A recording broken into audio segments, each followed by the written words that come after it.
कर्तुराज्ञया प्राप्यते फलं कर्म किं परं कर्म तज्जडं कृतिमहोदधौ पतनकारणं फलमशाश्वतं गतिनिरोधकम्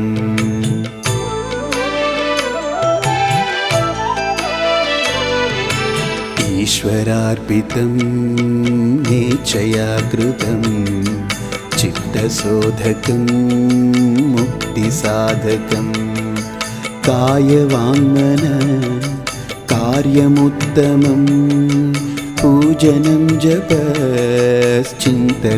क्रमात्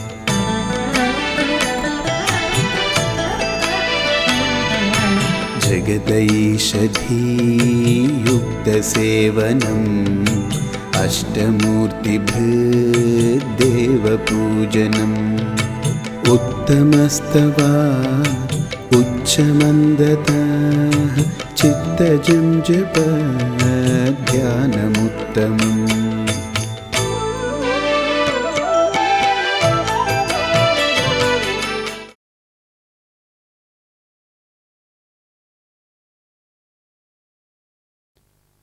कर्तुराज्ञया प्राप्यते फलम्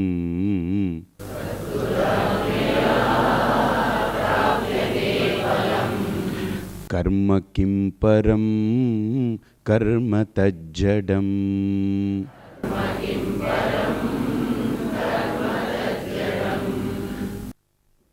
ఈ ఉపదేశసారాన్ని సాంప్రదాయమైనటువంటి శైలిలో ప్రారంభించారు ఆయన. కానీ ఓంకారం కానీ అథశబ్దం కానీ ఎక్కడా లేదు ఇందులో ప్రారంభం. ఎలా ప్రారంభమైంది? కర్తురాజ్ఞయా ప్రారంభమైంది. అసలు ఈ కర్త అంటే ఎవరు?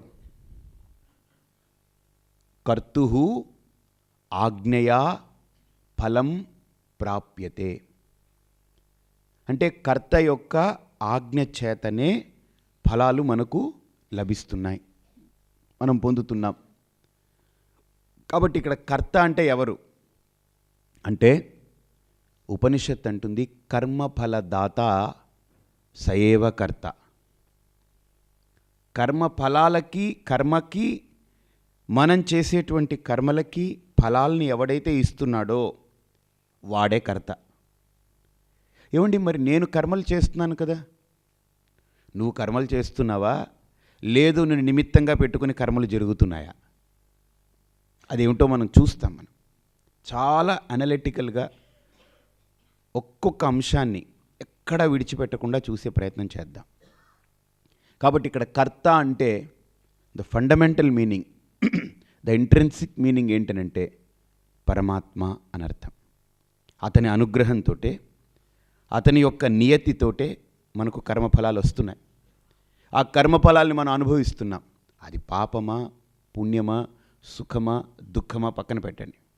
కాబట్టి ఈ ఫలాలు మనం పొందుతున్నాము అనంటే దీనికి ఈ ఫలాలను ఇచ్చినటువంటి కర్త ఎవడో ఒకడు ఉండాలి, అతను పరమాత్మ అని. కాబట్టి ఇక్కడ ఏం చేశారంటే ఆయన చాలా తెలివిగా ఎంత సాంప్రదాయమైనటువంటి విధి విధానంతో ఆయన పేర్చారు చూడండి. ఈ పదం కర్తుః ఆజ్ఞయా అని మొదలుపెట్టారు ఉపదేశారని. అంటే ఆ పరమాత్ముడి ఆజ్ఞ చేతనే నువ్వు ఫలాలు పొందుతున్నావు అని. అసలు ఈ ఫస్ట్ స్టేట్మెంటే ఎంత క్లాసికల్ స్టేట్మెంట్. అసలు ఇంకా ఇంత గొప్ప బిగినింగు, ఇంత గొప్ప ల్యాండింగ్ ఎక్కడ కనపడదు టెక్స్ట్స్లో. ఓంకారము అథశబ్దము ఇవి రెండు కూడా బ్రహ్మ యొక్క ముఖం నుండి వచ్చాయి. ఓంకారం ఏమంటారంటే పరమాత్మకు పేరు. ఓం ఇతి బ్రహ్మవాచకం అంటే పరమాత్మకు ఒక పేరు పెట్టారు. ఇప్పుడు నేను మనిషిని, అందులో అనుమానం లేదు, నాకు ఒక పేరు ఉంది కదా, పరిపూర్ణానంద అని ఒక పేరుంది. ఆయన ఒక మనిషి, ఆయనకు ఒక పేరుంది రామకృష్ణ అని. ఈవిడ ఒక పేరుంది, ఆవిడకు ఒక లక్ష్మి, లేకపోతే ఇంకొకటి పేర్లు ఉన్నాయి. అలాగనే భగవంతుడికి పేరు ఏమిటనంటే ఓమితి బ్రహ్మ. ఆయనకి పేరు ఓం అని. ఎందుకు ఓం అని పేరు పెట్టారంటే ఆ ఊ అనే 3 అకారము, ఉకారము, మా అనేటువంటి మాత్ర. మకారం కాదది, మా అనే మాత్ర. అది కూడా పూర్తిగా కాదు, మా కాదు, ఆ పూర్తిగా ఉంటుంది అచ్చు, ఊ పూర్తిగా ఉంటుంది. అలాగనే మకారం, ఆ మా అనేటువంటిది అర్ధమాత్ర. ఈ మూడు కలిపి ఓంకారం అవుతుంది. ఈ ఓంకారము పరమాత్మకు పేరు. ఏమిటండి ఇది అంటే, ఆ అంటే సృష్టి అని అర్థం, ఊ అంటే స్థితి అని అర్థం, అంటే ప్రళయం అని అర్థం. అంటే సృష్టి, స్థితి, ప్రళయము మూడింటికి సంకేతమై నిలబడుతుంది ప్రణవము. అంటే ఆ మూడింటిని నిరంతరం చేయించేటువంటి వాడే ఆ పరమాత్మ. అందుకని ఆయన పేరు ఓంకారం అని వచ్చింది. ఒక ఆయనకి ఇంజనీర్ గారని పిలిచామనుకోండి, ఏమని అర్థం? ఆయన చేసే వృత్తిని బట్టి ఆ పేరు వచ్చింది. ఏమిటి కలెక్టర్ గారు అన్నాం అనుకోండి, ఆయనకి ఎందుకు ఆ పేరు వచ్చింది? చేసే వృత్తిని బట్టి. ఏమిటి డ్రైవర్ గారు అన్నాం అనుకోండి, ఆయన పేరు మామూలుగా ఏమండి మా డ్రైవర్ అండి చాలా ఇదండి అని అంటారు. అంటే ఏమని అర్థం? ఎందుకు ఆ పేరు వచ్చింది? వాడికో పేరుంది, కానీ ఈ పేరు ఎందుకు పెట్టాం? వృత్తిని బట్టి. అలాగనే పరమాత్మకు కూడా ఓం అనే పేరు ఎందుకు వచ్చింది? ఆయన చేసే పనిని బట్టి. సృష్టి, స్థితి, లయం. ఆ అన్నప్పుడు సృష్టి మొత్తం నోరు ఇచ్చుకుంటుంది, అక్షర ప్రకృతి బయటకు వస్తుంది. ఇంకా ఊ అన్నప్పుడు మీరు చూడండి, రెండు పెదాలు కలిసి ఇలా రౌండ్గా ఏర్పడి అక్కడి నుంచి గాలి బయటకు వస్తుంది. స్థితి, మనం బ్రతికుండాలంటే ప్రాణం ఆధారం, ఆ ప్రాణాన్ని ఊ అనేటువంటిది ఇస్తుంది. అన్నప్పుడు రెండు పెదవులు మూసుకుపోయి శబ్దమంతా లోపల లయమైపోతుంది, ప్రళయం. కాబట్టి సృష్టి, స్థితి, లయం ఈ మూడింటికి సంకేతం ఆ, ఊ, అనేటువంటి ప్రణవం. ఆ ప్రణవం బ్రహ్మవాచకం, పరమాత్ముడికి పేరు. కాబట్టి ఓంకారాన్ని మనం ముందు పెట్టుకుంటే సాంప్రదాయమైనటువంటి బిగినింగ్ అనుకుంటాం, లేదు అథ శబ్దమైనా పెట్టుకోవాలి. కానీ ఈ రెండు శబ్దాలు వాడకుండా డైరెక్ట్గా కర్తురాజ్ఞయా, అసలు పేర్లతో పని లేకుండా వ్యక్తినే పెట్టేశారు ఆయన తీసుకొచ్చి. అది ఇంకెంత గొప్ప సాంప్రదాయం చూడండి. పేరు పిలవలేదు, పేరు పిలవకుండా వ్యక్తినే తీసుకొచ్చి పెట్టేశారు ఆయన. ఇక్కడ పేరుతో పని లేదు, వ్యక్తితో పని. ఇప్పుడు ఏమండి పరిపూర్ణానంద గారిని కలవాలండి అన్నారనుకోండి, మీరు పేరుకి ఇంపార్టెన్స్ ఇస్తున్నారా లేకపోతే వ్యక్తికి ఇంపార్టెన్స్ ఇస్తున్నారా? పరిపూర్ణానంద గారిని కలవాలి అనుకున్నారనుకోండి, ఇప్పుడు నేనుండే దగ్గర బయట ఒక పెద్ద బోర్డు పెట్టి స్వామి పరిపూర్ణానంద సరస్వతి అని రాసి పెట్టారు. వెళ్ళి కలిసేసారండి ఆ బోర్డుని. అంటే పరిపూర్ణానందని కలవాలన్నారు కదండి, అదిగో అక్కడ ఉందిగా కలిసిరండి. అంటే బోర్డు కాదండి, అంటే పేరు కరెక్టే అనుకోండి, అంటే ఆయన్ని కలవాలండి. అంటే పేరు ముఖ్యం కాదు, ఏది ముఖ్యం? వ్యక్తి ముఖ్యం. అలాగనే ఇక్కడ మనకు పేరు ముఖ్యం కాదు, ప్రణవం ముఖ్యం కాదు, మనకెవరు కావాలి? పరమాత్మ కావాలి. మనం ఏం చేస్తున్నాం అంటే జపం చేస్తున్నాము అనే నెపంతో పేరును పట్టుకొని వేలాడుతున్నాం, పరమాత్మను వదిలిపెట్టేస్తున్నాం. ఆయన వస్తుంది ఇంకా చాలా అద్భుతంగా ఉంటుంది. ఎంత గొప్ప క్లాసికల్గా తీసుకెళ్తారు ఆయన టెక్స్ట్ని. ఆయన అనుగ్రహం ఉంటే ఖచ్చితంగా ప్రతి అణువు మనం అలా విడమరిచి చూడొచ్చు. మనం కూర్చుంటా ఓం నమ శివాయ అని జపం చేస్తాం, పేరును పట్టుకుని వేలాడుతున్నాం, కానీ అసలు తత్వాన్ని వదిలేస్తున్నాం. పేరు వ్యక్తి లేకపోతే పేరు ఎక్కడి నుంచి వస్తుంది కదా? అలాగని ఇక్కడ మహర్షి చాలా దీర్ఘదృష్టితో, చాలా సుదీర్ఘమైనటువంటి ఆలోచనతో ఆయన పేరుకి ప్రాధాన్యత ఇవ్వలేదు. దేనికి ఇచ్చారు? తత్వానికే ప్రాధాన్యత ఇచ్చి ముందుకెళ్ళిపోయారు ఆయన. కర్తురాజ్ఞయా ప్రాప్యతే ఫలం కర్మ కిం పరం కర్మ తజ్జడం. సరే, అసలు ఇది చూస్తూ ఉంటే మనకు ఒకటి అనిపిస్తుంటుంది, అసలు కర్మలన్నీ చేసింది నేను కదండి, ఆయన కర్త ఎలా అవుతాడు? భగవంతుడు ఏం చేయడు కదా, ఏం చేస్తాడు అతను? ఏం చేయడు. అసలు తెలిస్తే కదా ఏమైనా చేస్తున్నాడా లేదా అనడానికి. ఇప్పుడు ఇక్కడ కూర్చున్న మనకి ఎవరికి కూడా భగవంతుడి గురించి తెలియదు. ఏమైనా అడ్రస్ తెలుసా? ఇప్పుడు చూసామా, పలకరించామా, ఆయన ఎప్పుడైనా మనతో ఏమైనా మాట్లాడా? ఏమీ లేదు. ఇవేవీ జరగనప్పుడు ఆయన ఏం చేస్తున్నాడు, ఆయన ఇది చేస్తున్నాడని ఎలా మనం నిర్ధారించగలం? కానీ ఇన్ఫరెన్స్ ఉంది, ఒక అనుమాన ప్రమాణం ఒకటి ఉంది మనకు. అంటే కొండ బాగా పొగొస్తుంది అనుకోండి, కొండ మీద నుంచి దూరంగా చూసి ఒరే ఆ కొండకి నిప్పంటుకుందిరా అని అంటారు. కంటికి కనపడేది మాత్రం పొగ, కానీ వీడు చెప్పేదేంటి, నిప్పంటుకుంది అని చెప్తాడు. పక్కవాడు అడిగాడు, ఒరే నిప్పు ఎక్కడ అంటుకుందిరా, తెల్లగా ఏదో పొగ వస్తుందనంటే, ఒరే నిప్పు లేనిదే పొగ రాదు కదా, అక్కడ నిప్పు ఉండి తీరాలి, ఆ పొగ వస్తుందనండి. అర్థమైందండి? అయితే వీడు అనుకున్నాడు, ఓహో ఎక్కడ పొగొస్తే అక్కడ నిప్పు ఉంటుంది. అయితే రాత్రిపూట ఏదో ఒకటి కదులుతూ ఉందన్నమాట, కదిలి వెళుతూ ఉంటే పొగొస్తుంది. పొగొస్తూ ఉంటే వీడు అనుకున్నాడు అక్కడేదో నిప్పు ఉందనుకుని అదేదో కదిలిపోయేటువంటి చెట్టో ఏదో ఏదో అనుకున్నాడు. దగ్గరికి వెళ్తే మనిషి, అక్కడ కూడా నిప్పు ఉంది, వాడి నోట్లో ఉంది. సిగరెట్ ఊదుతున్నాడు, పొగొస్తుంది అనమాట. కాబట్టి పొగని చూసి నిప్పుని మనం ఊహించుకుంటాం, నిర్ధారణ చేస్తాం. అలాగనే ఇప్పుడు భగవంతుడు ఏం చేస్తున్నాడు, భగవంతుడు ఏమై ఉన్నాడు, ఇవన్నీ మనకు తెలియకపోయినా ఆయన చేసేటువంటి పనులని మనం అనుభవించేటువంటి అనుభవాల ద్వారా ఆయన్ని మనం ఊహించుకోవచ్చు. ఇక్కడ ఎలా? కర్మలనేవి మనం చేస్తున్నాం. అసలు కర్మలు రెండు రకాల కర్మలు, ఒకటి వైదికం కర్మ, రెండు లౌకికం కర్మ. వైదిక కర్మలంటే వేద విహితమైనటువంటి కర్మలు, వేదం చెప్పేటువంటి కర్మ, వేదము శాసించినటువంటి కర్మలు, అవన్నీ వస్తాయి మీకు. రెండవది లౌకికమైన కర్మ, అంటే జీవన మాత్రానికి ఉపయోగించుకునేటువంటి వాడుకునేటువంటి కర్మలు. దప్పికైతే నీళ్లు తాగడం, అలసిపోతే పడుకోవడం, ఆకలైతే తినడం, ఇవన్నీ వైదిక కర్మలు కావు, ఇవన్నీ కూడా లౌకిక కర్మలు. అంటే నా జీవితాన్ని కొనసాగించడం కోసం నేను ఆచరించే కర్మలు ఇవి.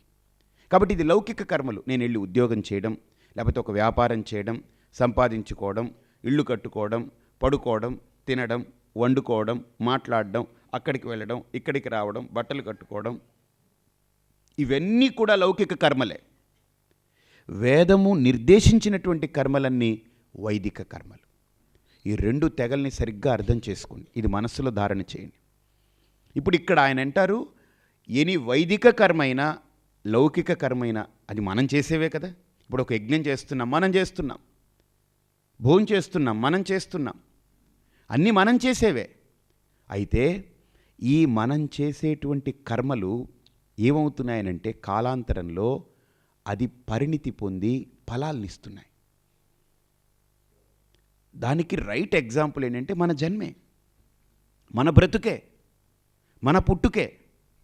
అసలు మనకి ఎందుకండి ఈ జన్మ రావాలి? ఓ ప్రశ్న వేయండి. ఏ సైన్స్నైనా అడిగితే వాళ్ళు అంటారు అక్కడ దాకా వెళ్తారు, ఇక్కడ దాకా వెళ్తారు, జీన్స్ అంటారు, డిఎన్ఏ అంటారు, లేకపోతే ఇంకోటి అంటారు, ఇంకోటి అంటారు, ఇంకోటి అంటారు. వాళ్ళు పదార్థాల మీద పరిశోధన చేశారు తప్ప అంతకంటే సూక్ష్మమైనటువంటి అంశం దగ్గరికి వెళ్ళలేదు. సపోజ్ జీన్స్, డిఎన్ఏ అది ఇది అన్నారనుకోండి, ఒకే తల్లి గర్భంలో ఒకే తండ్రి ధాతువుతో ముగ్గురు పిల్లలు పుడితే ఒకడు తెల్లగా పుడతాడు, ఒకడు నల్లగా పుడతాడు, ఒకడు కుంటివాడుగా పుడతాడు, ఒకడు గుడ్డివాడుగా పుడతాడు, ఒకడు బుద్ధి మందగంతో పుడతాడు, ఒకడు చాలా తెలివితేటలతో పుడతాడు. సరే, ఇవన్నీ పక్కన పెట్టండి. ఇవన్నీ అంటే జీన్స్, ఇందులో కాంబినేషన్స్ అండి, మనం చెప్పుకోలేమండి, రకరకాల కాంబినేషన్స్లో మారిపోతాయనొచ్చు. ఒకడు పట్టుకుందల్లా బంగారం ఎక్కడో కూర్చుంటాడు, ఒకడు పట్టుకుందల్లా మట్టి అయిపోయి ఎక్కడో దరిద్రుడుగా ఉంటాడు. ఇదేం జీన్సా? నల్లగా పుట్టి తెల్లగా పుడితే ఏదో అక్కడ సమ్ చేంజెస్ అనుకుంటాం, ఎక్స్ట్రా పైకి వెళ్ళింది కిందకు వచ్చింది, ఏదో మార్పులు వచ్చాయి, కెమికల్ కాంబినేషన్ అంట. ఒకడు కళ్ళు కనపడట్లేదు, పుట్టుకతోటి గుడ్డివాడుగా పుట్టాడు, ఒకడు బాగా దృఢంగా పుట్టాడంటే దాంట్లో కెమికల్ రియాక్షన్స్ అంటాం. అన్నిటికీ కెమికల్ రియాక్షన్స్ అంటారు. ఒకడు మహాభాగ్యశాలిగా పుట్టాడు, ఇంకొకడు మహా దరిద్రుడిగా ఉన్నాడు జీవితంలో. ఇద్దరు అదే తల్లి గర్భము, ఇద్దరికి అదే తండ్రి, ఒకటే కారణం. మరి ఎందుకు ఈ వైలక్షణ్యం వచ్చింది చెప్పండి, ఒకసారి ఆలోచించండి. దాంట్లో కెమికల్ రియాక్షన్స్ ఏం లేవుగా, దానికి కెమిస్ట్రీ ఏం కాదుగా కారణం, ఫిజిక్స్ కారణం కాదు కదా, బయాలజీ కారణం కాదుగా, అనాటమీ కారణం కాదుగా, ఫిజియాలజీ కారణం కాదు కదా. మరేంటి దానికి కారణం అంటేనండి, అది ఇంక చెప్పలేడనమాట. అందుకని అదండి ఇంక సాగతీత అదండి అదేనండి, ఇంకంతే. ఇంక మీరు చెప్పడం ఇంకా మా వాళ్ళు కాదు. కర్తురాజ్ఞయా ప్రాప్యతే ఫలం. నానా, నువ్వనుకుంటున్నావు ఈ జీవితాన్ని నేను నడుపుకుంటాను, ఈ జీవితం నేను పుట్టాను, ఈ జీవితం నేనే చేస్తాను, ఈ జీవితం నేనే బతుకుతాను, నా బతుకు నేనే బతుకుతానని. ఐ థింక్ దేర్ ఆ కర్మలకి, ఆ విభాగానికి తగ్గ ఫలాలు ఖచ్చితంగా అందుతూ ఉన్నాయి. ఎలాగంటే, ఒక 2 లక్షలు బ్యాంకులో ఎవరో డిపాజిట్ చేశారు. అతను ఏదో పని ఒత్తిడిలో మర్చిపోయాడు అనుకోండి. 30వ తేదీ రాగానే అతని ఎస్బీ అకౌంట్లోకి దాని ఇంట్రెస్ట్ జమ అయిపోతూ ఉంటుంది. ఇతను అడగక్కర్లేదు, ఇతను వెరిఫై చేసుకోక్కర్లేదు, ఇతను వెళ్ళి వేశారా లేదా అని ఎంక్వైరీ చేసుకోక్కర్లేదు. ఆ టైంకి మెచ్యూర్ అయితే ఎలాగైతే అతని డిపాజిట్లో నుంచి ఎస్బీ డిపాజిట్ అవుతుందో, ట్రాన్స్ఫర్ అవుతుందో, జమ అయిపోతుందో, అలాగనే మనం చేసుకున్నటువంటి కర్మలు, మనం డిపాజిట్ చేసుకున్నటువంటి కర్మలు సమయం రాగానే పరిపక్వమై ఫలాలుగా మనకు జమ అయిపోతూ ఉంటాయి, మన అకౌంట్లోకి జమ అయిపోతూ ఉంటాయి, వచ్చేస్తూ ఉంటాయి. అవి ఎవరూ అడగక్కర్లేదు, మనమేం తెచ్చుకోక్కర్లేదు, మనమేం దాని గురించి తాపత్రయపడక్కర్లేదు. ఆ సమయానికి అది మెచ్యూర్ అవుతూ ఉంటుంది. అయితే ఒక్కటి ఆలోచించండి, నేను చేసే ఇన్ని కర్మలకి ఫలాలు వస్తున్నాయి, అలాగని ఇక్కడున్న వాళ్ళు చేసే ఇన్ని కర్మలకి ఫలాలు వస్తున్నాయి, అలాగని ఇన్ని కోట్ల మంది చేసే కర్మలకి ఫలాలు వస్తున్నాయి.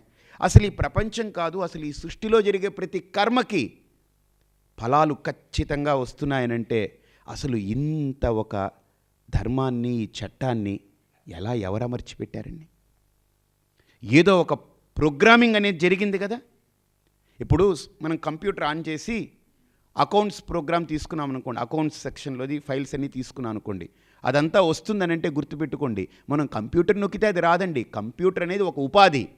దాంట్లో మనం ఏ ప్రోగ్రామ్ అనేటువంటిది ఫీడ్ చేస్తామో సాఫ్ట్వేరు, ఆ ప్రోగ్రామ్ బయటకు వస్తుంది మనకు. అలాగనే ఇక్కడ కూడా మనం కర్మలు ఆచరిస్తున్నప్పుడు దాని ఫలాలు మనకు ఖచ్చితంగా అందుతున్నాయనంటే దీన్ని ప్రోగ్రామింగ్ చేసినటువంటిది ఏదో ఒకటి ఉండాలి.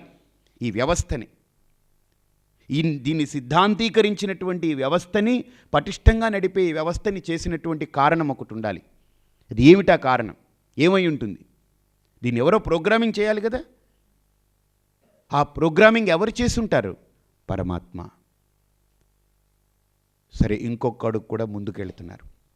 ఒకవేళ నేనే కర్మలు చేశానండి, నా ఫలాలు నేనే తెచ్చుకుంటానండి అనుకున్నారనుకోండి, ఈరోజు ఎవడు దుఃఖపడ్డండి.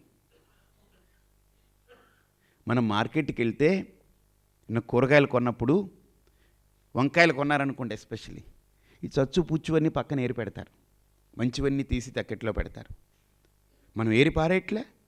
అలాగనే మీకు కూడా జీవితంలో మీరే కర్మ చేసి ఆ కర్మకు ఫలాలు మీరే ఉత్పత్తి చేసుకునేదైతే ఇలా ఉండం మనం.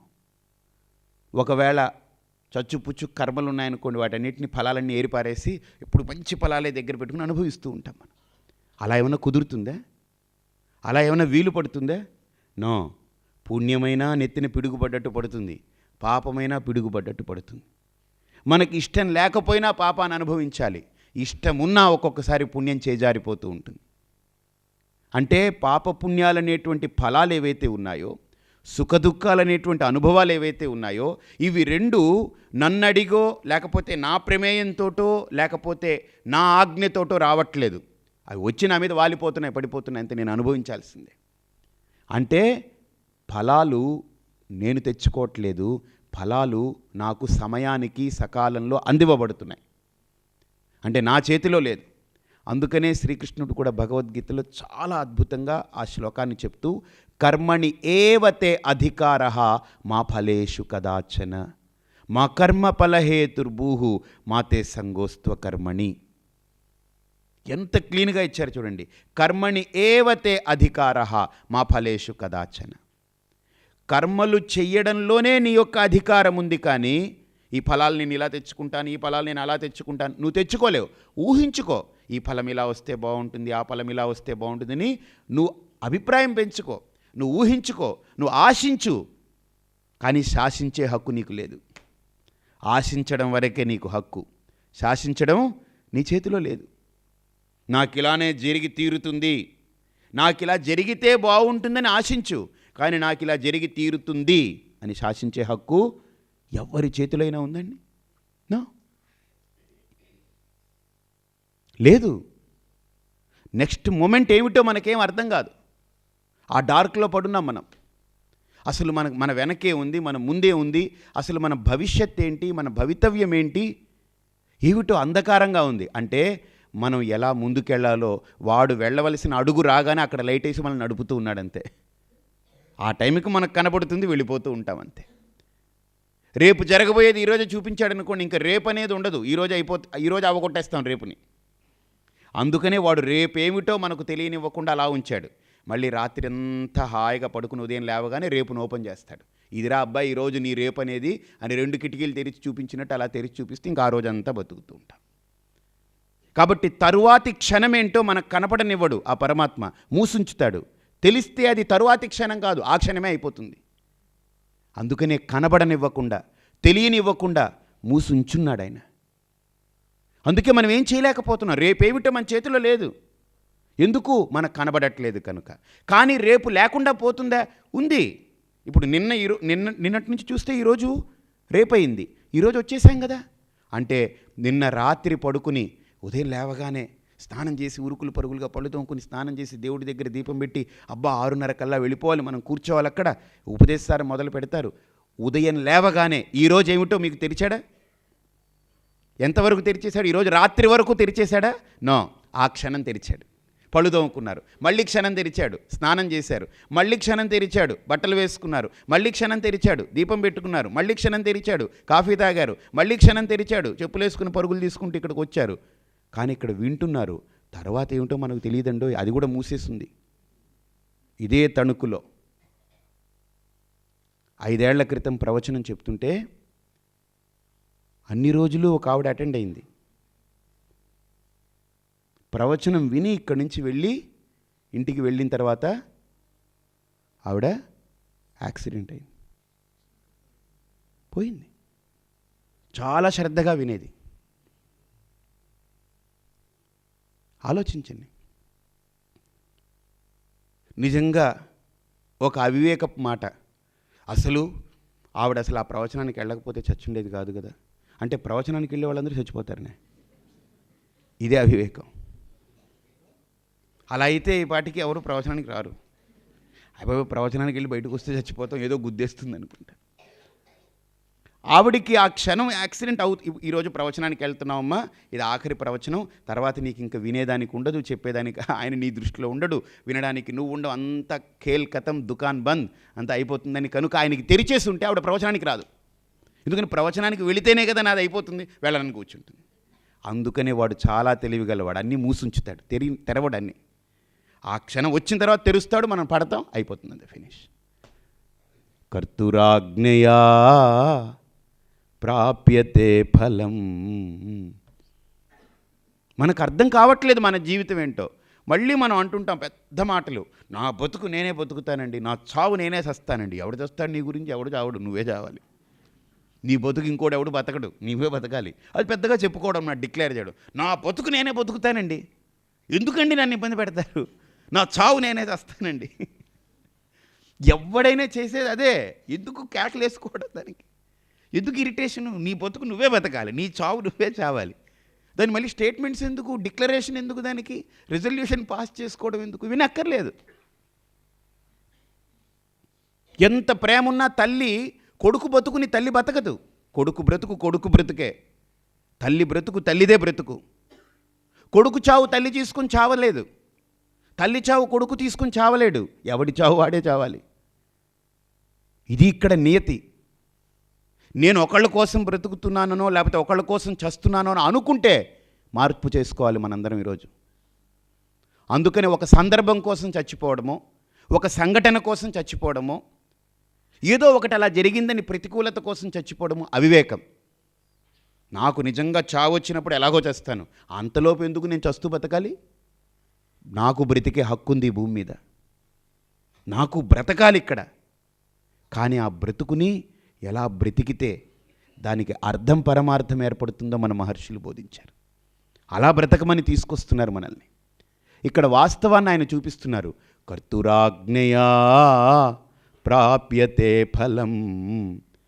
పెళ్ళయింది, భార్యాభర్తలు ఇద్దరు కూడా కూర్చున్నారు దంపతులు.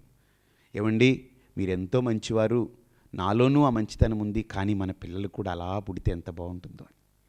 ఒకసారి ఒక పెద్ద మహావిజ్ఞాని ఆయన పెద్దగా అంత బాగుండడు, చూడడానికి నార్మల్గా ఉంటాడు. అయితే ఒక రాణి, ఆవిడ చాలా అందగత్తె. ఇది ఫారిన్ నావల్స్లో వస్తుందన్నమాట, ఇది నిజంగా కూడా జరిగింది ఏంటో తెలియదు. బెర్నాడ్ షా, ఆవిడెవరు? యాక్ట్రెస్ ఆవిడ. బెర్నాడ్ షా చాలా మహావిజ్ఞానవేత్త, ఆయన మేధావి. ఈవిడేమో చాలా అందగత్తె. ఈవిడ ఆయన దగ్గరికి వెళ్ళి, ఏవండి మీ విజ్ఞానం చాలా గొప్పది, నా అందం చాలా గొప్పది, మనిద్దరం పెళ్లి చేసుకుంటే మనకు ఒక సంతానం కలిగి ఆ సంతానానికి విజ్ఞానము అందము వచ్చేసింది అనుకోండి, ఇప్పుడు రెండు వేరువేరుగా ఉన్నాయి, అప్పుడు కలిసిపోయి ఒక దాంట్లోకి వచ్చేస్తే తీసుకొచ్చేద్దాం మనం, చాలా బాగుంటుంది అనింది ఆవిడ.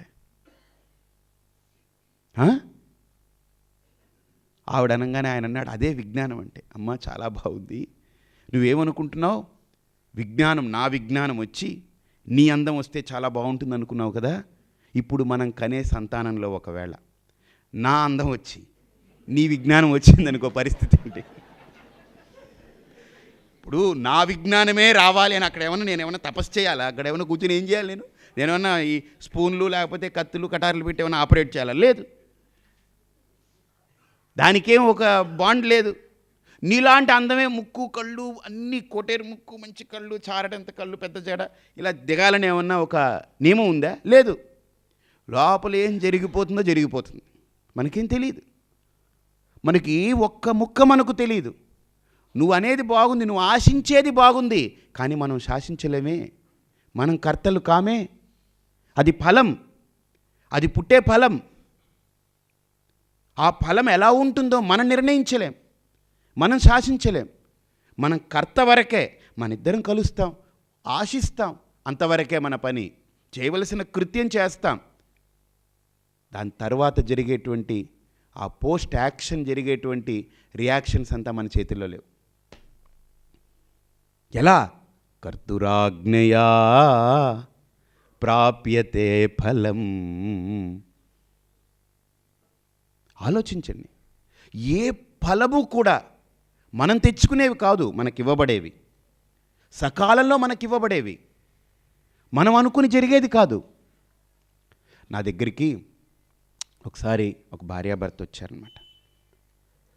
స్వామి, మా అబ్బాయి చచ్చిపోయాడండి, చాలా ఎంత అందంగా ఉండేవాడండి, కళకళలాడుతూ చక్కగా ఉండేది మా ఇల్లు, బాధపడుతున్నారు. నాకు కూడా నిజంగా చాలా బాధ అనిపించింది. ఏంటి ఇంత పిల్లాడు ఇలా చచ్చిపోయాడు, వీళ్ళు తల్లి తండ్రి బాధ. ఇప్పుడు ఆ బాధని మనం దేంతో రీప్లేస్ చేయలేం. ఎంత మనం మాట్లాడి ఓదార్చినా ఆ తల్లి హృదయం, ఆ తల్లి గర్భం, అది ఆ మాతృగర్భం, ఆ మాతృశోకం అంటారు, అది నిజంగా ఎవరం పూడ్చలేం. సరే, వీళ్ళతో మాట్లాడుతూ ఉంటే ఏం చెప్పాలి నేను, వాళ్ళు బాధల్లో ఉన్నారు. నేను నాలుగు మంచి మాటలు చెప్తూ కూర్చోబెట్టాను, వాళ్ళతో సరదాగా మాట్లాడుతూ ఉన్నాను. ఈలోగా ఇంకో దంపతులు వచ్చారు. వాళ్ళు స్వామి, మీరంటే మాకు చాలా భక్తి అండి, చాలా గౌరవం అండి అన్నారు. అబ్బా, చాలా మంచిది, పోన్లే కూర్చోండి అమ్మా అన్నారు. వాళ్ళు వచ్చి అన్నారు, స్వామి మా అబ్బాయి ఇంకా చచ్చిపోలేదండి. నాకు ఆశ్చర్యమైంది, ఏంటిది, ఏ తల్లి ఏ తండ్రి అయినా అలా అంటారా అసలు? వాళ్ళ కోపం వచ్చేసింది. అందులో పక్కన ఎదురుకుండా వాళ్ళ ఇన్సిడెంట్ ఇదే, మా అబ్బాయి చచ్చిపోయాడో అని వాళ్ళు ఏడుస్తున్నారు. ఓ తల్లి తండ్రి వచ్చి, మా అబ్బాయి ఇంకా చచ్చిపోలేదు స్వామి, మీరు సంకల్పం చేయండి స్వామి దగ్గర. ఇదేంటిది, వాడు చచ్చిపోవాలి, నేను సంకల్పం చేయాలా? నేను ముందు చాలా ఒక రకమైన కోపం వచ్చింది, ఇదేం తల్లి ఇదేం తండ్రి వీళ్ళు ఇలా అడుగుతున్నారని. కానీ ఏదో ఏమీ లేకుండా ఒక తల్లి అలా అంది కదా. ఎంత పరమ కిరాతకుడైనా, భర్త కిరాతకుడైతే విడాకులు ఇచ్చేయచ్చేమో, కానీ కొడుకు కిరాతకుడిని తల్లి విడాకులు ఇచ్చిన చట్టాలు ఎక్కడ ఇంతవరకు రాలేదు. ఇంతవరకు ఆ చట్టాలు చేయలేదు. భార్య మంచిది కాకపోతే భర్త వదిలేయచ్చేమో, కానీ కొడుకు మంచివాడు కాదని తండ్రి వదిలేసినటువంటి న్యాయాలు ఎక్కడా లేవు. వదిలేస్తే ఏమయ్యా మీ అమ్మ ఎవరనంటే ఇంకొని చూపించలేడుగా వాడు, కొడతారు చాచిపెట్టి. ఆవిడనే చూపించాలి చచ్చేదాకా. భార్యను వదిలేసి నీ భార్య ఎవరంటే కొత్త ఆవిడని చూపించవచ్చు, ఇదిగో పెళ్లి చేసుకున్నానని. కానీ తల్లి వదిలేసింది అనుకోండి, ఇంకో తల్లిని చూపిస్తాడా మా అమ్మని? నో. కన్న తల్లే అంతే. ఇంకొకసారి కనిందంటే ఇష్టం ఉన్న ఇష్టం లేని తల్లే. అది బంధం, అక్కడ పేగు బంధం అది. అలాంటి తల్లి తండ్రి ఇలా అంటున్నారంటే ఏమిటో ఇందులో ఏదో రహస్యం ఉందనుకున్నాను. ఆలోచించాను, కూర్చోబెట్టాను. అసలు ఏంటి, ఎందుకు అంటున్నారు ఇలాగా? మీరు నేనంటే అంత ఇష్టం అంటున్నారు, నేనంటే అంత ప్రాణం అంటున్నారు, భక్తి అంటున్నారు, ఎందుకు ఈ మాట మాట్లాడుతున్నారు? ఏమిటైంది అసలు? వాడు ఏంటి దుర్మార్గుడా ఏమిటని? స్వామి అయ్యో పాపం చాలా మంచివాడండి. అదేంటి మంచివాడు చచ్చిపోలేదని అంటున్నారు ఏంటి? వీళ్ళు షాక్ అయిపోయారు, నేను షాక్ అయ్యాను. అప్పుడు అనింది ఆవిడ, స్వామి ఏ తల్లి కోరుకోదు కదండి, వాడి కష్టాన్ని చూసి నేను తట్టుకోలేకపోతున్నాను. వాడికి ఇప్పుడు 15 సంవత్సరాలు. నేను అనుకున్నాను 10th క్లాస్ అయిపోయిందేమో, ఏమైందో యాక్సిడెంట్. లేదండి, వాడు పుట్టినప్పటి నుంచి ఇప్పటిదాకా వాడికి మతి లేదు. తినడు, తింటే కక్కేసుకుంటాడు, విరోచనాలు అయిపోతాయి. వాడు తిరగలేడు, శవంలా అలాగ కట్టెలా మంచం మీద బతుకుతూనే ఉన్నాడు 15 ఏళ్ళు. వాడికి బెడ్ సార్స్ వస్తుంటాయి. వాడు బాధ కలిగితే అరుస్తుంటే మేము తట్టుకోలేకపోతున్నాం. నోరు లేదు, ఇలా కదలలేడు కూడా, జీవోత్సవంలో అలాగున్నాడు మంచం మీద. మెర్సీ కిల్లింగ్ లేదు మన భారతదేశంలో. పోనీ ఏదో ఇంకా జీవి దుఃఖాన్ని చూసి భరించలేక ఏదైనా విషం ఇచ్చేద్దామంటే నా తల్లిగా నా గుండె ఒప్పుకోవట్లేదు. నాకు చచ్చిపోవాలనిపిస్తుందే కానీ వాడిని చంపాలని లేదు. కానీ వాడి ప్రారంధం ఏంటో ఇంకెంతకాలం ఉంటాడు స్వామి. ఈ నరకం నేను చేస్తాను, ఒక తల్లిగా వాడికి సేవ చేస్తాను. నాకు ఎవ్వరొద్దు, నాకు వాడు బాగుంటే చాలు, చేస్తాను సేవ. కానీ వాడికి అమ్మ డాక్టర్ల దగ్గరికి అందరూ తిరగని డాక్టర్ లేడు, వెళ్ళని గుడి లేదు, మొక్కని దేవుడు లేడు, అన్నీ చేసేసాం. నాకు దేవుడు మొక్కడం ఎన్ని పక్కన పెట్టమ్మా, డాక్టర్ ఏమన్నారు చెప్పండి అని అడిగాను. వాడికి పరిష్కారం ఉంది, చావు. ఆ జబ్బుకి పరిష్కారం మరణమే, ఇక వేరే రెండోది లేదు. There is no other medication for that. చచ్చిపోవడమే. నిజంగా వాళ్ళు బాధపడుతుంటే నాకు అనిపించింది, అమ్మ సంకల్పం చేయండి, ఆ పరమాత్ముడు ఏదో ఒకటి ఫుల్ స్టాప్ పెడతాడని పంపించాను. సరిగ్గా ఒక వారం తర్వాత వాళ్ళు ఫోన్ చేశారు, స్వామి అమ్మవారి దగ్గర సంకల్పం చేసి, అమ్మ వాడు బాగుపడితే నీ దగ్గరికి నడిపించుకుంటూ తీసుకొస్తాం, లేదంటే వాడి బాధ మేము చూడలేం, నీ దగ్గరికి తీసుకెళ్ళిపో. మా దగ్గర ఉంచితే బాగు చేసి పెట్టు, నీ దగ్గరికైతే ఇలానే పట్టుకెళ్ళిపో. చూడండి ఆవిడ బాధ, ఆవిడ భరించాలి ఇలా పోయి. వారం తర్వాత వాళ్ళు ఫోన్ చేసి, స్వామి వాడు కాలం చేశాడండి. ఒక పక్క ఆవిడికి ఆనందంగా ఉంది, ఒక పక్క దుఃఖం కట్టెలు తెంచుకుంటుంది. ఆనందం ఎందుకంటే ఇంకా ఆ నరకం వాడు అనుభవించక్కర్లేదు. కళ్ళ ఎదురుగుండా కొడుకు అలాగా జీవోత్సవంలా తిండి లేక, నిద్ర లేక, సుఖం లేక, ఏమీ లేక కట్టెలాగా అలా పడి అనుభవించక్కర్లేదు. కానీ ఒక మాతృత్వంతో ఆలోచిస్తే అయ్యో నా కొడుకు చచ్చిపోయాడని. వాళ్ళు వెళ్ళిపోయిన తర్వాత వీళ్ళని అడిగాను, ఏమ్మా చూసారా, మీరేమో కొడుకు పోయాడని ఏడుస్తున్నారు, వాళ్ళేమో కొడుకు పోలేదని ఏడుస్తున్నారు, ఏం చేయమంటారు చెప్పండి. అదేంటి స్వామి ఇది రెండు పోలుస్తారేంటి, మా కొడుకు అందగాడండి, బాగా చదువుకునేవాడండి, మహామేధావండి, మంచి పేరు, మంచి ఇది, స్ఫురద్రూపి, వాడు వస్తుంటే కృష్ణుడిలాగేనండి మా ఇంట్లో, అంత సరదాగా ఉన్నామండి మేము. ఒక్కసారి వాడు యాక్సిడెంట్ అయిపోయాడండి, గుద్దేసిందండి, లారీ వచ్చి గుద్దేసింది, ముద్ద అయిపోయాడు మా కళ్ళ ముందు, చచ్చిపోయాడు. మా ఇంటికి తీసుకొచ్చేటప్పుడు ముద్దని అలా చుట్టి పట్టుకొచ్చారు అంతే. మా చేత్తో మాకు కర్మకాండ చేయవలసినటువంటి వాడికి మేము కర్మ చేయవలసి వచ్చింది. ఇది మా బతుకు. దానికి దీనికి పోలుస్తారేంటి స్వామి? ఓకే, మీ ఇద్దరేనా వాడిని కన్నది? అవునండి మేమే. ఓహో, అయితే కనే ముందే నువ్వు ఊహించుకున్నావా ఇలా ముక్కు, ఇలా కాళ్ళు చేతులతోటి పుడతాడని? లేదండి. మరి మీరెవరూ ఊహించుకోలేదు. అమ్మాయి పుడుతుంది అనుకున్నామండి, ఈ అబ్బాయి పుట్టాడు. మీరు అనుకున్నది ఒకటైతే జరిగింది ఇంకోటిగా. అంటే మీకు కర్తృత్వం కూడా సరిగ్గా లేదుగా అక్కడ. మేము పుట్టాను, నేను కన్నాను, నేను వాడిని పెంచాను, నేను వాడిని చూసుకున్నాను, నేను వాడిని పైకి తీసుకొచ్చాను అంటున్నావే, నువ్వేం కన్నావమ్మా నువ్వు అసలు వాడిని? కనడం అంటే నువ్వేం చేసావు? నువ్వు కానీ మీ ఆయన కానీ లోపల అలాగా ఓపెన్ చేసి పెట్టి ప్రతిరోజు కూర్చుని ముక్కును అలా చెక్కి, లేకపోతే చెవులు అలా తీసుకొచ్చి నలిపి పెట్టి, లేకపోతే కళ్ళు రెప్పలన్నీ ఇలా పెట్టి, ఈ వెంట్రుకలన్నీ ఇలా మొలిపించి, కాళ్ళు చేతులు గోర్లు ఈ చర్మం గిర్మం అంతా పెట్టి ఏమైనా చేశారా మీ ఇద్దరు కూర్చుని 9 నెలలు? నో. మీ ఇద్దరు ఏం చేశారు అసలు? అసలు ఆ శిశువు పుట్టడానికి మీరు ఏం చేశారు? మీరేం చేయలేదు. శిశువు పుట్టడానికి మీరేం చేయలేదు. మీ సౌఖ్యం కోసం ఏదో ఒక కర్మ చేశారంతే. ఆ కర్మకు ప్రతిరూపం ఫలం ఆ శిశువు కోసం మీరేం చేయలేదు. ఆ కర్మ జరిగింది. అసలు ఆ కర్మ జరిగేటప్పుడు కూడా నాకు ఈ కొడుకు, నాకు ఆ కూతురు, లేకపోతే అలా ఉంటారు, వాళ్ళు అలా చదువుకు ఆలోచనలు లేవు. మీ సౌఖ్యాన్ని ఊహించుకుంటూ ఆ కర్మ చేశారంతే. ఆ సౌఖ్యంలో ఉంటూ ఆ కర్మ చేశారు. ఫలం కోసం చేయలేదు, అక్కడ కర్మ చేశారు. దాని ఫలం అక్కడ ఏర్పడింది. ఆ ఫలాన్ని పెట్టింది ఎవరక్కడ? ఆ జీవిని అక్కడ నాటింది ఎవరక్కడ? ఆ పిండాన్ని ఉత్పత్తి చేసింది ఎవరు? దానికి గోర్లు, కాళ్ళు, వేళ్ళు, చేతులు, కళ్ళు, ముక్కు అన్నీ తీర్చిదిద్దింది ఎవరు? ఇంత మాంసపు పిండాన్ని తయారు చేసి, అందంగా తయారు చేసి, ఎక్కడ ఒక్క కుట్టు లేకుండా ఈ చర్మం అంతా తొడిగారు. ఎంత అర్థవంతంగా ఆ గర్భంలో దాచాడండి వాడు ఆ జీవిని. ఇంత తయారు చేసి 9వ నెల వచ్చేటప్పటికి బయటికి నెడుతున్నాడు. ఈవిడనింది, నేనే కదండి కనింది వాడిని. ఏం కన్నాను? నువ్వేమైనా చెయ్యి లోపలికి పెట్టి వాడిని అలా లాలించి మెత్తగా, నాన్న బుజ్జి, బంగారు కొండ, బంగారు తల్లి, చిట్టి తల్లి, రా రా అని నువ్వేమైనా పాటలు పాడావా? లేకపోతే రారా అన్నావా? ఏమన్నావు నువ్వు? నీకు నొప్పులు పుట్టి నువ్వు గందరగోళం అయిపోయి కింద పడి నలిగిపోతుంటే నీ చేతులు పట్టుకుందానికి ఇద్దరు, నీ కాళ్ళు పట్టుకుందానికి ఇద్దరు, నీ పొట్ట పట్టుకుందానికి ఇద్దరు, నీ పేక పట్టుకుందానికి ఇద్దరు, ఇంతమంది నానా యాతన పడి నువ్వు గందరగోళం అయిపోయి నీ నొప్పులకి నువ్వు రియాక్ట్ అయ్యావు. నువ్వు కనలేదు. నీ నొప్పులు నిన్ను రియాక్ట్ చేయించింది అంతే. వాడు బయటకు వచ్చాడు. వాడు బయటకు వచ్చిన తర్వాత అమ్మయ్య అని హాయిగా సేద తీరావు. ఇంత శిశువుని లోపల మోసావు. అది బయటకు వచ్చే సమయానికి నువ్వేం తీసుకురాలేదు.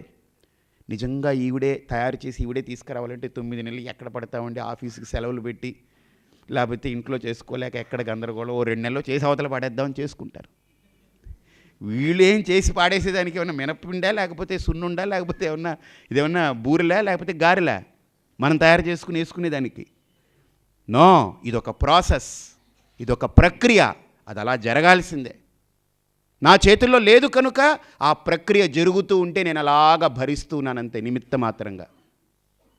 కాబట్టి నేను కర్తను కాను. నేను కన్నానంటారు. ఏమండి, నా పాలు తాగి పెరిగాడండి. ఓహో, నువ్వే పాలు తయారు చేసుకున్నావు. లోపల అమూల్ డైరీ ఏమైనా ఉందా చెప్పండి? లేకపోతే కామధేను సెంటర్ ఏమన్నా ఉందా లోపల? ఏముంది లోపల? నువ్వు పాలు ఎలా తయారు చేసుకున్నావు? అసలు పాలు ఎలా తయారవుతుందో నీకు తెలుసా? ఎప్పుడు తయారవుతుందో తెలుసా? అసలు ఎందుకు తయారైందో తెలుసా? నిజంగా పాలు ఒక స్త్రీ తనకు తానే తయారు చేసుకునేదైతే పెళ్ళికి ముందే పాలు తయారు చేసుకోగలగాలి. అవ్వదు. పెళ్ళి అయినా అవ్వదు. ఆ లోపల ఆ శిశువు ఊరేటప్పుడు ప్రకృతికి తెలుస్తుంది దానికి ఆహారం తయారు చేసుకోవాలని. ఇంకా 2-3 గంటల్లో లేదా 1 రోజులో బయటకు వస్తుందనగా ఆ ప్రకృతి లోపల పాలను తయారు చేసి పెడుతుంది దానికి ఆహారాన్ని. అది బయటికి రాగానే ఆ పాలు దానికి ఆధారం అవుతుంది. ఎవరు చేశారండి ఇది? నేను పాలిచ్చాను, నేను పెంచాను, నేను కన్నాను. ఎవడు చేశారు ఈ పనులన్నీ? నేను అంటున్నావు. ఇన్ఫ్యాక్ట్ ఇంకోటి కూడా ఆలోచించండి. ఒకసారి ఒక పెద్ద ఫంక్షన్ జరుగుతుంది. 500-600 మంది అక్కడ నిలబడి బఫే తింటూ ఇకలు పక్కపక్కలు నవ్వులు ఇగులు అంతా ఆనందంగా ఉన్నారు. ఆ రూఫ్ ఉంటుంది కదా, పైన స్లాబ్ ఉంటుంది, దానికి బల్లి అంటుకుని ఉంది. ఈ బల్లి అంటుంది, వీళ్ళెవరు పట్టించుకోవట్లేదు. మళ్ళీ చూసింది, వీళ్ళెవరు పట్టించుకోవట్లేదు. దీనికి కోపం వచ్చేసింది. ఇంకో బల్లి పరిగెట్టుకొచ్చింది, ఎందుకు ఇలా పిలుస్తున్న వాళ్ళని? వీళ్ళు ఎంత దరిద్రులో ఎంత అవివేకులో చూడు. ఏకైకలు పక్కపక్కలు. వాళ్ళ ఏకైకలు పక్క నీకేమిటండి? నాకు విసుగొస్తుంది, ఇలా స్లాబ్ అట్టి పెట్టుకున్నాను అలాగా, లేకపోతే పడిపోద్ది వీళ్ళ మీద. ఎంతసేపు పట్టుకోవాలి నేను? అందుకని వాళ్ళకి చెప్తున్నాను, నేను వదిలేసి పోతాను రా, మీరు కూడా త్వరగా వెళ్ళిపోండి అని చెప్దామని. ఈ బల్లి ఇలా అంటుకుని ఉంటే స్లాబ్ నిలబడిపోయిందట. ఈ బల్లి తప్పుకుంటేనట ఆ స్లాబ్ పడిపోద్దట మన మీద. మన బతుకు అలానే ఏడిశాయి. స్వామి, నేను కాబట్టి నా కుటుంబాన్ని, నా సంసారాన్ని గుప్పిట్లో పట్టుకుని అలా నడుస్తున్నానండి. నేను తప్పుకుంటే ఏం కాదు, వాళ్ళు ఆనందంగా బ్రతుకుతారు. ఇంకా అమ్మయ్య పోయాడు రా బాబు, హాయిగా ఇంకా అమ్మయ్య తప్పుకుందిరా బాబు, ఇంక నుంచి అయినా హాయిగా బతకొచ్చాను. ఏమిటండి ఇది? ఒకసారి ఆలోచించండి. నేను చెప్పేది వాస్తవం అనిపించట్లేదా మీకు? కాబట్టే రేపు ఉదయం 5 గంటలకు పెట్టినా పరుగులు తీసుకుంటూ రావాలి మీరు. నేను కథ చెప్పాను అనుకోండి, పోదాంలే, రేపైనా ఎల్లుండైనా అదే కథ చెప్తూ ఉంటారనుకుంటారు. నేను దేనికి కర్తని? దేనికి నేను కర్తని? ఇంకొక అడుగు ముందుకెళ్తాం. అసలు ఈ శరీరంతో నేను ఈ పుస్తకం తీసి ఇలా పెట్టాను. ఏమండి, ఈ పుస్తకం నేనే జరిపానండి. ఎవరో వచ్చారు, వాళ్ళకు పువ్వు ఇచ్చాను, ఇలా తీసుకోండి అని. నేను ఈ పుష్పం ఇచ్చానండి. ఎవరో వస్తే ఒక పండు ఇచ్చాను, నేను పండు ఇచ్చానండి. లేకపోతే పాపం ఒక అభాగ్యుడండి, నేను సహాయం చేసి వాడికి చదువు చెప్పి ఈరోజు ఆ స్థితిలో నిలబెట్టానండి. అంటే నేను సహాయం చేశాను, నేను హెల్ప్ చేశాను, నేను ఇది చేస్తున్నాను అంటున్నారు కదా. ఒక్కసారి ఆలోచించండి. చర్మం బయటది పక్కన పెట్టేసి చర్మం లోపలికి వెళ్ళిపోండి. ఒక్కసారి మీలో మీరే ఒక్కసారి చర్మం బయట కాకుండా చర్మం లోపలికి వెళ్ళిపోయి విచారణ చేయడం మొదలు పెట్టండి. ఒక్కసారి మీరు చర్మం లోపలికి వెళితే మర్మం బయటపడుతుంది. ఏం తెలుసండి? గుండె కొట్టేసుకుంటుంది, కిడ్నీలు పనిచేస్తుంటాయి, లివర్ పనిచేస్తుంది, ప్యాంక్రియాస్ పనిచేస్తాయి, పిట్యూటరీ గ్లాండ్స్ అవి పనిచేస్తుంటాయి, థైరాయిడ్స్ పనిచేస్తుంటాయి, ప్రాణం లోపలికి వెళ్ళిపోతుంది. ఒక పెద్ద మిల్లు ఆడుతుందండి లోపల, పెద్ద ఫ్యాక్టరీ. బయట ఫ్యాక్టరీకి 3 షిఫ్ట్లు ఉంటాయి, 8 అవర్స్ చొప్పున. దానికి మళ్ళీ సూపర్వైజరు, వాడు వీడు గందరగోళం, ఇంతమంది కావాలి. కానీ రెండోది, ఆ ఫ్యాక్టరీకి సంవత్సరానికి ఒకసారో 2 ఏళ్లకు ఒకసారో మెయింటెనెన్స్ అంటారు, అప్పుడు ఆపేస్తారు 2 ఏళ్లకు ఒకసారి. దీనికి మెయింటెనెన్స్ జాంతానే. ఇది 3 ఏళ్లకు ఒకసారి ఆగిపోయింది అనుకోండి, ఇంకా మళ్ళీ ఆగిన తర్వాత మళ్ళీ కదలడం ఉండదు. ఇంకా ఇది ఒక్కసారే ఆగుతుంది, ఇంకా మళ్ళీ కదలదు. దీనికి ఇంతమంది సూపర్వైజర్లు అక్కర్లేదు, ఎవరు అక్కర్లేదు. కానీ గుర్తుపెట్టుకోండి, ఎంత పెద్ద మిల్లు లోపల పనిచేస్తుంది. అసలు నన్ను అడిగి గుండె కొట్టుకోవట్లేదు, నా ప్రమేయం లేదు, అది కొట్టేసుకుంటుంది. ఒకవేళ ప్రతి గంటకు ఒకసారి గుండె కొట్టుకుంటూ, ఏమండి ఇంకో గంట కూడా కొట్టమంటారా అని అడగడం మొదలుపెట్టింది. ముందు కొట్టవే, నన్ను అడక్కే బాబు, ఆగిపోయి చచ్చిపోతాను నేను వెళ్తాను. ముందు కొట్టు, నువ్వు అడక్కు, నేను చెబుతుంటాను, నేను ఆపమన్నప్పుడు ఆపుతూ. ఒక్కసారి మీరు కూర్చుని విచారణ చేయండి. లోపల కిడ్నీలు, ప్రతి అవయవం నిరంతరం పనిచేస్తుంది. మనం ఆహారం లోపలికి ఇన్పుట్ తోసేసాం. తోసిన తర్వాత ఏం జరుగుతుందండి? మనకేం సంబంధం లేదు, కానీ జరగవలసినవన్నీ జరుగుతూ ఉన్నాయి. ఎవరండి కర్త దానికి? అహం వైశ్వానరో భూత్వా ప్రాణినాం దేహమాశ్రితః ప్రాణాపాన సమాయుక్తః పచామ్యన్నం చతుర్విధం సర్వస్య చాహం హృది సన్నివిష్టః మత్తస్మృతి జ్ఞానం అపోహనంచ వేదైశ్చ సర్వైః అహమేవ వేద్యః వేదాంతకృద్వేద విదేవ చాహం. ఒకసారి ఆలోచించండి, ఎవరు, ఏం జరుగుతుంది ఇక్కడ లోపల? అసలు నేను పుట్టడమే నాకు విచిత్రం. అసలు ఏం జరిగిందో, అలా పిండం అక్కడ తయారైపోయింది, అందులో కళ్ళు, ముక్కు, కాళ్ళు, చేతులు, ఇంద్రియాలు, అవయవాలు, లోపల ఏమేమి పెట్టాలో అన్నీ నేను పెట్టుకుని వచ్చానండి. తల్లి గర్భంలో లోపల కూర్చుని అష్టచమ్మ ఆడినట్టు గుండెకాయ కావాలి అని తయారు చేసి లోపల పెట్టుకున్నానా? కిడ్నీ కావాలని పెట్టుకున్నానా? అసలు నాకేమైనా తెలుసా ఏం కావాలో నా బతుక్కి? నేను బతకడానికి నాకేం కావాలో నాకు తెలుసా? ఆ తల్లి గర్భంలో ఏం తెలియదు. మా అమ్మా నాన్న పెట్టారా? వాళ్ళు పెట్టలేదు. పోనీ డాక్టర్ గారు ఏమైనా ప్రతిరోజు రండి, ఇది పెడతాను, ఈరోజు గుండె పెడతాను, 20 days అయిన తర్వాత ఇది పెడతాను. ఇప్పుడు పళ్ళ డాక్టర్ దగ్గరికి వెళ్ళామనుకోండి, ఇది అచ్చు తీసుకుని అవి తీసుకుని 3 days తర్వాత రండి అంటారు. మళ్ళీ 3 days తర్వాత వెళ్తే దాన్ని పెడతారు. మళ్ళీ ఒక 2 days తర్వాత సెట్ అయిన తర్వాత మొత్తం క్లీన్ చేస్తానంటారు. ఆయన అది పెడితే పెట్టచ్చు, ఎనామిల్ పెట్టచ్చు, లేకపోతే ఇంకోటి పెట్టచ్చు. అలాగనే తల్లి గర్భంలో డాక్టర్ గారు ఏమైనా అమ్మ 2 నెలలు అయిపోయింది, ఇప్పుడు గుండె పెట్టి ఆడిస్తాను, తర్వాత 3 నెలలు అయింది, నర్వస్ సిస్టమ్ అంతా తయారు చేస్తాను, ఇప్పుడు 5వ నెల వచ్చింది, మొత్తం ఇంద్రియాలన్నీ బయటికి లావుదాం. డాక్టర్ గారు పెట్టలేదు, తల్లిదండ్రులు చేయలేదు, నాకు నేను చేసుకోలేదు. మీరు ఎలా బతుకు మొదలైంది? ఎవరు దీన్ని తయారు చేసింది? ప్రకృతి అంటాం. ఆ ప్రకృతిని ప్రోగ్రామ్ చేసింది ఎవరు? ప్రకృతి. ఇప్పుడు కంప్యూటర్ తనంతాన ఆన్ అయిపోయి అవే ప్రోగ్రాంలన్నీ తయారైపోయి వచ్చేదిగా. దాన్ని తయారు చేసిన వ్యక్తి ఎవడో ఉండాలిగా. ఎవరు? కర్తురాజ్ఞయా ప్రాప్యతే ఫలం. ఎవరండి ఇదంతా నడిపించేది? విత్ రెఫరెన్స్ టు ఫలం ఆయన ఫలదాత. Even with reference to my own karma I am not karta, he is the karta. వాస్తవమైన కర్త వాడే. ఎందుకని? లోపల ఇన్ని జరుగుతూ ఉంటే, సవ్యంగా నడుస్తూ ఉంటే, అప్పుడు మనం ఎవరికో ఏదో ఇవ్వాలనిపించి వాడొస్తే వాడికి ఇచ్చాం. మనం ఏం చేయలేదండి. మన అదృష్టం బాగుండి సమకూడిన డబ్బులో ఒక భాగం, కొంత జస్ట్ ఒక 0.05% తీసి మొత్తం ఇచ్చేసామా? ఇవ్వం. కొద్దిగా తీసి వాడికి అవసరం మేరకు ఇచ్చాం. ఈ ఇచ్చేసిన తర్వాత ఏమనుకున్నాం అంటే, వాడికి నేను ఇచ్చి చదివించి వాడి బతుకుని నిలబెట్టాను నేను కాబట్టి. ఏం మూర్ఖత్వం అండి అది, అవివేకం. అసలు ఇంత బతుకుని నిలిపిన వాడు ఎప్పుడు అనుకోలేదు. ఇంకో విశేషం ఏం తెలుసా అండి? మనం ఇల్లు కడితే ఇంటి మీద మనం పేరేస్తాం, కారు కొంటే కారు మీద పేరేస్తాం, చెప్పుల మీద వేసుకుంటారు, బట్టల మీద వేస్తారు, స్పూన్ల మీద దిద్దుకుంటారు, చెంబులు తపేళాలు అన్నిటి మీద ఆడి పేరు వేసుకుంటారు.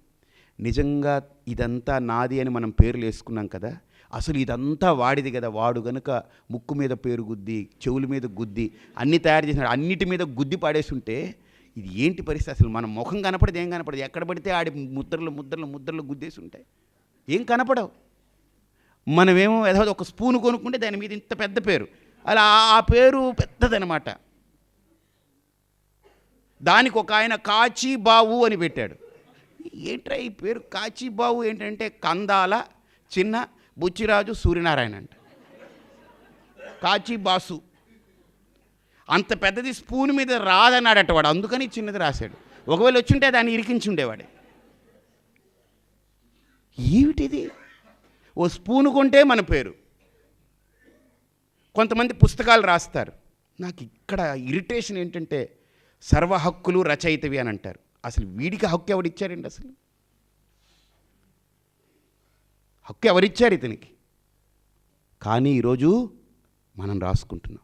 ఓ పుస్తకం వేయడం హక్కులు రచయితవి, ఓ స్పూన్ కొనుక్కోవడం దాని మీద మన పేరు, ఓ టపేలా కొనుక్కోవడం దాని మీద ఒక పేరు, ఓ చెంబు కొనుక్కోవడం దాని మీద ఒక పేరు.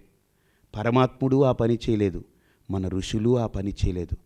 కాబట్టి ఇక్కడ ఆలోచిస్తూ పోతే, ఒక విచారణ కనుక మనం పెంచుకుంటూ పోతే, ఇక్కడ నేనేం కర్తను కాను, ఇవన్నీ ఇంత జరుగుతున్నాయి. మీరు బాగా ఆలోచించండి. ఇన్ని పని చేస్తే నేను ఎవడికో దానం చేస్తున్నాను. ఇప్పుడు సపోజ్ గుండె ఇబ్బంది అయిపోయి, నొప్పి వచ్చి, లివర్ పాడైపోయి, లోపల బ్లడ్ సర్క్యులేషన్ సరిగ్గా లేక బీపీ పెరిగిపోయి ఉంటే ప్రవచనం చెప్పగలమా? పడుంటే అలాగా.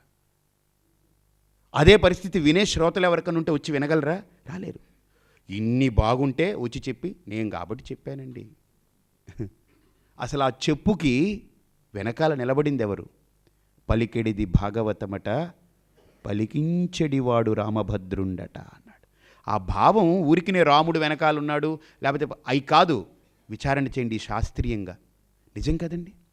ఈ నోరు, ఈ కింద దవడ, ఈ పై దవడ, మధ్యలో నాలుక, 32 పళ్ళు, ఇవన్నీ అసలు మనకు సంబంధం లేకుండా ఆడిపోతున్నాయి. ఇప్పుడు మనమే ఆడించాలనుకోండి, నాలుకను మెల్లగా అవి వెళ్ళిపోకే, పళ్ళ మీద పడిపోతావు, ఈ పళ్ళు కొరికేస్తే నువ్వు వెళ్ళకని దాన్ని పట్టుకుని వెనక్కి లాగుతుంటాం మనం.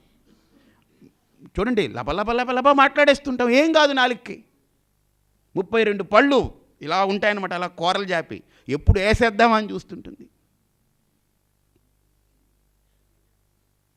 ఒకసారి పళ్ళన్నీ అనుకున్నాయట, ఈ నాలుక, ఒక్క నాలుక, దీనికి ఎముక లేదు, దీనికి ఏం లేదు, నాన్ సెన్స్, ఇది ఇలా తిరిగేస్తుంది, చెప్దాం మనం అని చెప్పి 32 మంది కూర్చుని దాంతో అన్నారట, రేయ్ నువ్వు ఒంటరిగా ఉన్నావు, జాగ్రత్త, మేము 32 మంది ఉన్నాం, ఒళ్ళు దగ్గర పెట్టుకో అన్నారట. బాగుంది. ఇప్పుడు నేను ఏదైనా తేడాగా మాట్లాడాను అనుకో, 32 పళ్ళు రాలగొడతాను రేని బయట అంటాడు వాడు, నన్నేమనడు. కాబట్టి నేను జాగ్రత్తగా మాట్లాడాలని మీరు 32 మంది అంగరక్షకులుగా నిలబడండి అన్నట్టు. మీరు సేఫ్గా ఉండాలంటే నన్ను సేఫ్గార్డ్ చేస్తూ ఉండండి, జాగ్రత్త కాబట్టి. కాబట్టి ఒకసారి కూర్చోండి, జస్ట్ రిలాక్స్డ్గా కూర్చొని ఆలోచించేస్తే ఒక మనిషి అండి పెద్ద పెద్ద గ్రంథాలు, శాస్త్రాలు, పురాణాలు, ఇతిహాసాలు, గాథలు, పూజలు, యజ్ఞాలు, ఓకే, నేను ఇవేవి వద్దని ఎప్పుడూ చెప్పను, I'm not anti to that. కానీ మనం తలుపులు కాంక్రీట్ వాల్స్ కట్టుకున్నట్టు అవి చేసేసి నేను భక్తుణ్ణి అని మాస్కే వేసుకుంటున్నాను అంతే. నేను పూజ చేశాను, భక్తుణ్ణి అయిపోయాను అంతే. బొట్టు పెట్టుకున్నాను, భక్తుణ్ణి అయిపోయాను అంతే. లేకపోతే మడిబట్ట కట్టుకుని ఈరోజు వంట వండి శుభ్రంగా ఇద్దరికి భోజనం పెట్టి దానం చేసి నేను హాయిగా పారాయణ చేశాను, భక్తుణ్ణి అయిపోయాను అంతే.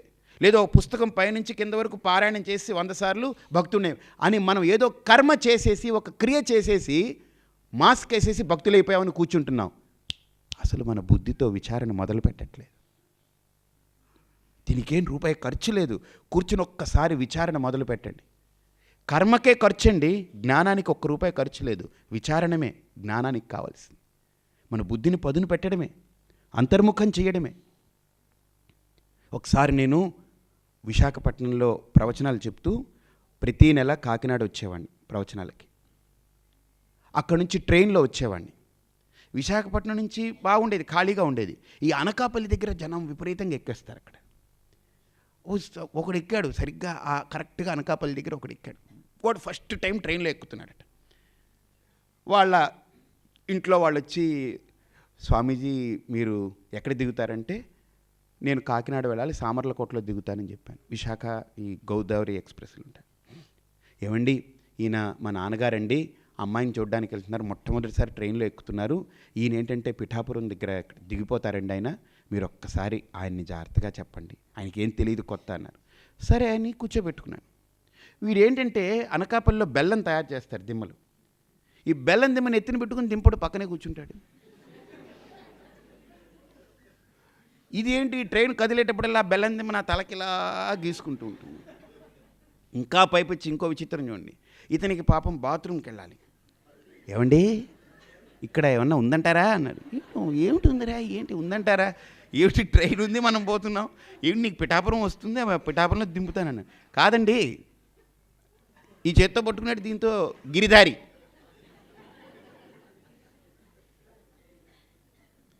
అక్కడ ఉంటుంది, వెళ్ళండి అన్నాను. ఈ దిమ్మ పట్టుకోండి అన్నాడు, నా చేతికి ఇచ్చాడు. కింద పెట్టరా దిమ్మ, అందులోకి వెళ్ళాలి, నా చేతిలో పెడతాడు వీడు. నాకు మంట వచ్చింది. ఏమయ్యా, ఎందుకు ఈ దిమ్మని కింద పెట్టవచ్చు కదా అంటే, వాడు అనుకుంటున్నాడు అసలు మన అందరినీ పాపం ఇంత కష్టపడి ట్రైన్ మోస్తుంది, ఈ దిమ్మని పెడితే బరువు కదండి దానికి అంటాడు. ఇది ఎలా ఉందండి, ఇంతమందిని మోస్తుందట. అంటే ఈ బెల్లం దిమ్మ ఏమైనా ట్రైన్ పక్కన ఏమైనా వేరుగా ప్రయాణమే వస్తుంది వీడు పెట్టుకోవడం వల్ల, ఈ బరువు ఏమైనా మైనస్ అయిపోయిందా? అలాగనే ఈ ప్రకృతిని మోసే పరమాత్మ నన్ను నిరంతరం మోస్తూనే ఉన్నాడు. కానీ నేను అనుకున్నాను, నా కుటుంబాన్ని నేను భరిస్తున్నాను, నా భర్తని నేను భరిస్తున్నాను, నా భార్యని నేను భరిస్తున్నాను, నా పిల్లల్ని నేను లాక్కెళ్తున్నాను, నా జీవితం ఇది, నా బతుకు ఇది, ఎంత కష్టపడి ఇలా ఎదుగుతున్నాను. హాయిగా దిమ్మను కింద పెట్టేయమన్నాను. కింద పెట్టాడు. అక్కడికి వెళ్ళాడు, వచ్చాడు, చూశాడు, దిమ్మ బాగానే ఉంది. ఏమిటి దీనికేం ఎక్స్ట్రా ఏం వేయరు కదా అన్నాడు. ఎందుకు వేస్తారా ఎక్స్ట్రా, ఏం వేరు, కూర్చో అన్నాను. పిఠాపురం వచ్చింది, బెల్లం దిమ్మ తీసుకున్నాడు. వెళ్ళి వస్తానండి బాబు అన్నాను. ముందు ఖాళీ చేయరా బాబు అన్నాడు. ఎవరండి ఇది ఏంటిది? కాబట్టి ఈవెన్ కర్మ కూడా మనం కర్తలం కాం. ఇన్ని ఇంద్రియాలు, ఇన్ని అవయవాలు, లోపల ఇంత ప్రకృతి నిరంతరం పనిచేస్తూ ఉంది. ఒక్క మాట చెప్తాను, బయట గాలి ఆడుతుంది కదా, మనం కర్త కాదు కదా. గుర్తుపెట్టుకోండి, ఈ చర్మం లోపలికి కూడా గాలి వెళ్ళింది కదా, అక్కడ ఏం జరుగుతుందో దానికి మనం కర్తలంగా. బయట ఉష్ణం ఉంది కదా, టెంపరేచర్ ఉంది, లోపల కూడా టెంపరేచర్ ఉంది కదా, దానికి మనం కర్తలంగా, దానికి మనం కర్తలంగా. లోపల వర్షం పడుతుంది, నీళ్లు ప్రవహిస్తున్నాయి, ఇదన్నీ మనం చేయట్లేదుగా. అలానే లోపల కూడా రసప్రకృతి తయారవుతూ ఉంది. ఎన్నెన్ని రకాల ఈ కెమికల్స్, ఎన్నెన్ని రకాల రసాయనాలు నిరంతరం ఉత్పత్తి అయిపోతున్నాయి. ఈ ప్రకృతి నడుస్తుందనంటే ఇక్కడ వాటికి మనం కర్తలం కాము, బయటకి మనం కర్తలం కాము. కానీ మన భ్రమ ఏంటంటే ఇది నేను కదండి, ఇది నాది కదండి, కాబట్టి నేనే కర్తను అనుకుంటున్నావు. దీనికి నువ్వు కర్తవు కావు, దానికి నువ్వు కర్తవు కావు. ఈ రెండింటికి కర్త ఎవరు తెలుసా? కర్తురాజ్ఞయా ప్రాప్యతే ఫలం కర్మ కిం పరం కర్మ తజ్జడం. ఇక్కడ రమణ మహర్షుల వారు ఒక అద్భుతమైన కోణాన్ని ఆవిష్కరిస్తూ ఆయన అంటారు, కర్తవి నువ్వు కావు. మరి అసలు ఇంద్రియాలన్నీ ఎలా నడుస్తున్నాయండి? మనకు ఎలాగైతే ఒక ఫ్యాక్టరీ పెట్టామనుకోండి, దాంట్లో పర్చేస్ డిపార్ట్మెంట్ అని ఉంటుంది, దానికి ఒక సూపర్వైజర్ ఉంటాడు. తర్వాత క్వాలిటీ కంట్రోల్ అని ఒక డిపార్ట్మెంట్ ఉంది, దానికి ఒక సూపర్వైజర్ ఉంటాడు. ప్రొడక్షన్ డిపార్ట్మెంట్ ఉంటుంది, దానికి ఒకళ్ళు ఉంటారు. తర్వాత అకౌంట్స్ డిపార్ట్మెంట్ ఉంటుంది, దానికి ఒక హెడ్ ఉంటాడు. ఇలా ఒక్కొక్క డిపార్ట్మెంట్లు ఉంటాయి.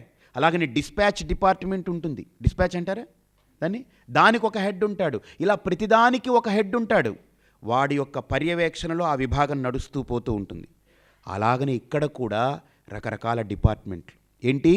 విజువల్ డిపార్ట్మెంట్, హీరింగ్ డిపార్ట్మెంట్, ఈ డిపార్ట్మెంట్, అన్ని డిపార్ట్మెంట్లు అన్నమాట. వీటికి కూడా హెడ్స్ ఉన్నారు, మనం కాదు హెడ్స్. వాళ్ళు ఉన్నారు కనుకనే ఈ డిపార్ట్మెంట్లన్నీ పనిచేస్తున్నాయి. మనకు లఘున్యాసం చాలా అద్భుతంగా చెప్తుంది.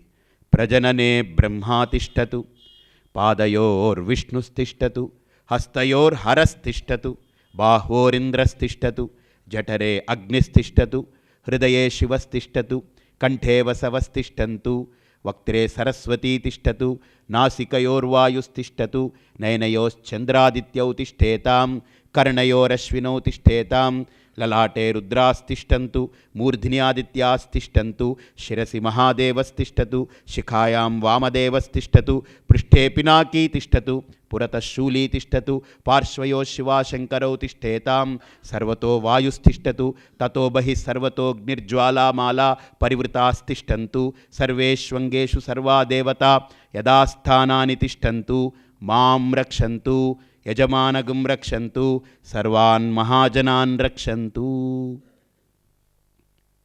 మంత్రం అంటుంది ఒక్కొక్క అవయవానికి, ఆ అవయవాల వెనక ఉండేటువంటి ఇంద్రియాలకి అధిష్టాన దేవతలు ఉన్నారు, డిపార్ట్మెంట్ హెడ్స్ అన్నమాట. వాళ్ళ వల్ల ఆయా అవయవాలు, ఆయా ఇంద్రియాలు పనిచేస్తూ ఉంటాయి. చూడండి, కళ్ళు బాగా ఉంటుంది ఒక వ్యక్తికి, చూడలేడంటే ఆ డిపార్ట్మెంట్ హెడ్ రిలీవ్ అయిపోయాడు, ఇంకా డిపార్ట్మెంట్ కుంటుపడిపోయింది. కళ్ళు బాగానే ఉంటాయి, ఏవండి ఎవరు వచ్చారండి అంటుంటారు, కనపడదు, కానీ ఆ డిపార్ట్మెంట్ హెడ్ రిలీవ్ అయిపోయాడు. ఇప్పుడు డిపార్ట్మెంట్ కుంటుపడింది అనుకోండి పెద్ద వ్యవస్థలో, ఆ డిపార్ట్మెంట్ ఎందుకు కుంటుపడింది? అక్కడ హెడ్ ఉంది, వాడికి తల పని చేయకపోవడం వల్ల అయి ఉండాలి, వాడు బీహెడెడ్ అయినా అయి ఉండాలి, లేదు వాడు లేకుండా అయినా అయి ఉండాలి. అప్పుడు కుంటుపడిపోతుంది ఆ విభాగం. దాన్ని పర్యవేక్షించేటువంటి, దాన్ని నడిపేటువంటి, దాన్ని సజావుగా దాన్ని అన్నిటినీ చూసుకోగలిగేటువంటి వ్యక్తి అక్కడ లేకపోవడమే ఆ విభాగానికి మచ్చ. అలాగనే ఒక అవయవం కనుక, ఒక ఇంద్రియం కనుక పనిచేయట్లేదని అంటే గుర్తుపెట్టుకోండి, నా చేతులు పనిచేయట్లేదంటే చెయ్యి ఉంటుంది, కానీ దీన్ని ఏమంటారు? చెయ్యి అనేటువంటిది అవయవం ఇది, కానీ దీంట్లో ఇంద్రియం అనేటువంటి శక్తి ఉంటుంది, దానికి అధిష్టాన దేవత. వాడు పోతే ఈ చెయ్యి ఇలా ఉంటుంది అంతే, ఇంక లేవదు, ఇలానే ఉంటుంది. నాకు దండం పెట్టాలని ఒక పాపం ఆయన తీసుకొచ్చారు, ఆయన ఇలా నడుస్తూ వచ్చాడు, ఆయనకి ఈ చెయ్యి పనిచేయట్లేదు, కుడి చెయ్యి, ఎడం చేత్తో దీన్ని ఇలా పట్టుకుని నమస్తే స్వామి అన్నాడు ఆయన. ఈ చెయ్యి ఏమైంది? చెయ్యి బాగుంది, ఎందుకు పని చేయదు? హస్తయోర్హరస్తిష్టతు, బాహోరింద్రస్తిష్టతు. రెండు భుజాలు పనిచేయకుండా పడిపోయి ఉన్నాయి, రెండు కాళ్ళు పనిచేయకుండా పడిపోతాయి, కళ్ళు ఒక్కొక్కసారి పనిచేయవు, అంటే ఆయా అధిష్టాన దేవతలు రిలీవ్ అయిపోయారు. నా గొప్ప కాదండి ఇది.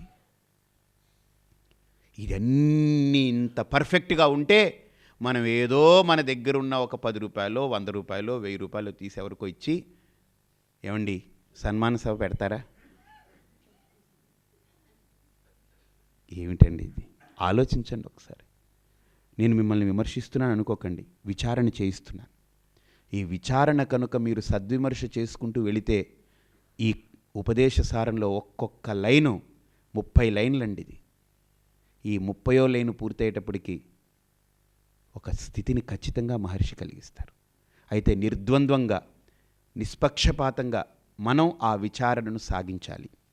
కాబట్టి ఇక్కడ ఏ కర్తృత్వమైతే నాకు లేదో, నా అంతట నేనే కర్తగా అనుకుని నేను ఈ కర్మలు చేస్తున్నాననుకుని ఆ కర్మలకు నేనే కర్తననుకుని భావిస్తున్నానో, అసలు ఆ కర్తృత్వం నీది కాదురా అబ్బాయి, ఇన్ని నేను సమకూర్చి పెడితే నాది అని నువ్వు అనుకుంటున్నావు. అయితే కర్మలు ఎందుకు చేయాలండి మనం? కర్తృత్వము ఆ పరమాత్మ అయినప్పుడు ఈ కర్మలన్నీ ఎందుకు చేస్తున్నాం? ఈ కర్మలు ఎందుకు చేస్తున్నామనంటే రమణ మహర్షి అంటారు, ఒక్కటే కర్మలు చేయడానికి కారణం. కర్మలు ఎందుకు చేస్తారు చెప్పండి ఎవరన్నా? ఈ కర్మ చేస్తున్నారు, ఆ ఉద్యోగం, ఈ వ్యాపారం, లేకపోతే అది ఇది, లేకపోతే అది చేసి రియల్ ఎస్టేట్స్ కొని, భూములు కొని, లేకపోతే అది కట్టి ఇదమ్మి ఎందుకు చేస్తున్నారు కర్మలు? లేకపోతే ఇది తెచ్చుకొని, కారు కొనుక్కొని, స్కూటర్ కొనుక్కొని, టీవీ కొనుక్కొని, ఇల్లు కట్టుకుని, అది చేసి ఇవి చేసి, పెళ్లి చేసుకుని, పిల్లల్ని కానీ, లేకపోతే అది చేసి ఎందుకు ఈ కర్మలన్నీ చేస్తున్నారు? ఈ కర్మలన్నీ చేయడానికి కారణం ఏంటి చెప్పండి? ఇన్ని కర్మలు నేను చేస్తున్నాను కదా, ఎందుకు చేస్తున్నాను ఈ కర్మలు? ఒకసారి ప్రశ్నించుకోండి. ఈ కర్మలన్నీ ఎందుకు చేస్తున్నాను? ఈ కర్మలన్నీ ఎందుకు చేయాలి? ఒక్క ప్రశ్న వేసుకోండి, రేపు చెప్తాను.